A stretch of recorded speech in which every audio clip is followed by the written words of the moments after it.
So it's a little breezy out here this morning, and cool for once. So I decided to come out and do a little bit of harvesting. I have some, I have a bunch of basil that I needed to harvest, and I did clip back a couple of plants, and I'm going to try to ferment it today. So we're going to start that process, and I'll show you what you need to do. And got a pretty big basket here. I also got a bunch of long beans and cucumbers, and of course the first tomato that I picked that has turned red, first one this season, had some blossom end rot on it. It was one that I missed earlier, so I don't think I'll be able to use any of it, but that means that the rest of them should start coming in really soon, so I'm excited about that. Then I was walking around my squash plants, and there was a big squash borer bug. They're big ugly things that was flying around into my plants. I didn't get a chance to catch him. So I don't know. I'm really worried about my squash plants, even though I have been scraping the egg patches off every single day. When I came out the other night, there just were, it seemed like hundreds of squash bugs that have now moved to my butternut squash and my honeypot squash, which they weren't really bothering before. So me and Pip, the little Roo, came out here, and I fed him a few because I was knocking them off into a water bowl, and so I gave him a couple. He was very excited about that. So then for the rest of the evening, he proceeded to follow me around the squash plants. Everywhere I went, he came with me, and he must have eaten, I think I fed him like probably 30 or 40 squash bug eggs. So that was kind of cool that he was my little partner in the battle.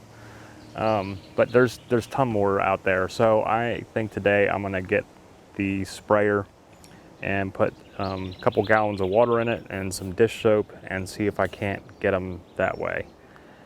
and at least knock down the population. But my fear is, because I've already seen some yellow vine decline in my zucchini, and maybe even in some of the honeyboat or butternut, there's leaves that are just dying off and that have definitely been affected by this disease that the bugs carry. It's either that or squash borer bugs are getting down into the, they burrow into the vines and then kill off the plant that way. And these are some of the best squash plants I've ever had. I have them grown up over the trellis this year because in previous years rabbits got down and ate half my squash before I was able to harvest it. So this year I had them up, on the big trellises, and that was working really well. And they're massive. The leaves are huge. You may have seen on some of the previous videos. I got a hummingbird right out over here on the beans. I like that they come so close.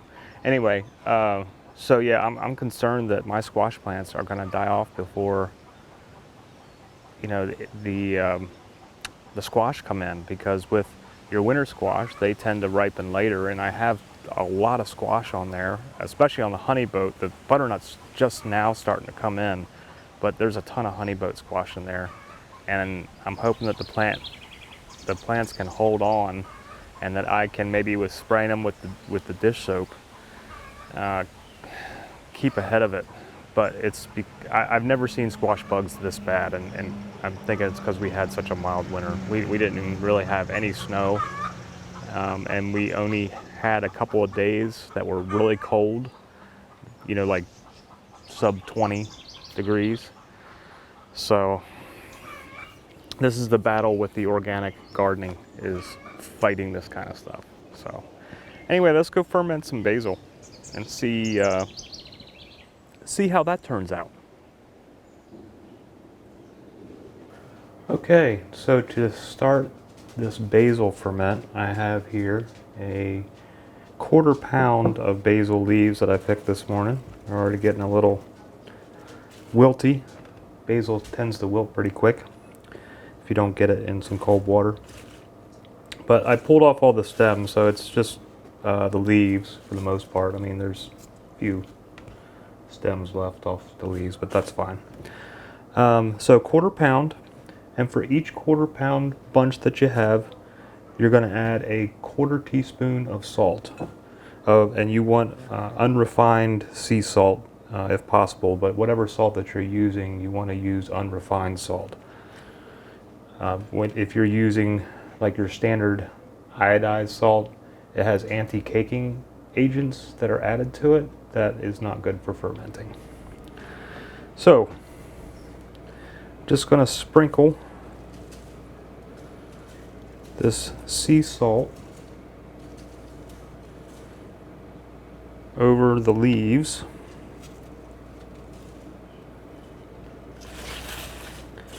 And I'm going to start just kind of massaging the salt in here.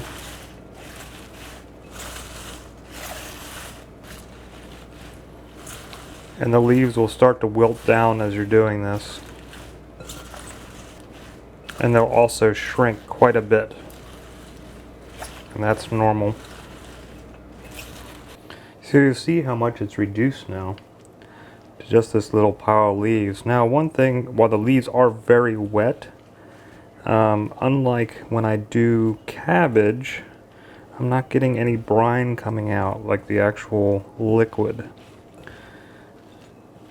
So I think I'm going to need to add a little water to cover these in the jar, and hopefully that comes out okay, because that's massaged in pretty good. And while a 1/4 teaspoon does not seem like very much when you first look at that big pile, a 1/4 teaspoon is definitely all that you need. I tasted one of the leaves, and you could taste the salt on it. It's, when it gets worked in and massaged down, a 1/4 teaspoon is plenty for this. So now I'm going to add this to a mason jar.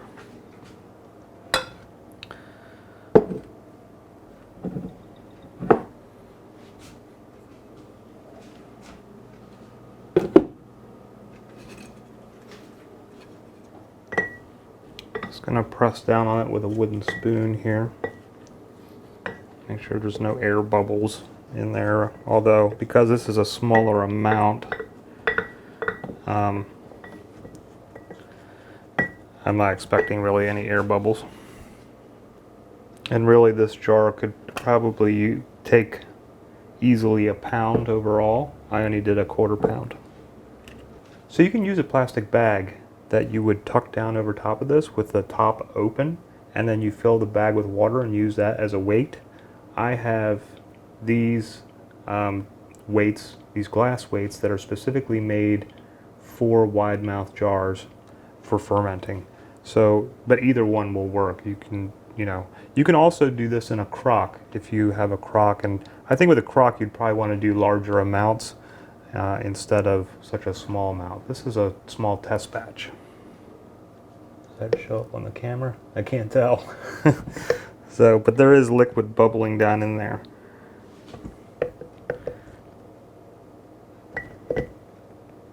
But we need it enough to cover. And I don't know if this... Oh, it's so close. But I'm still going to add a little bit of water. Okay, so you just need enough liquid, and you might get enough liquid out of the leaves themselves with the salt if you've used enough, but in this case I did not. Taking that one little piece that floated up. You don't want any floaters, you want the liquid to completely cover your veg. So now I'm going to put this lid on the top.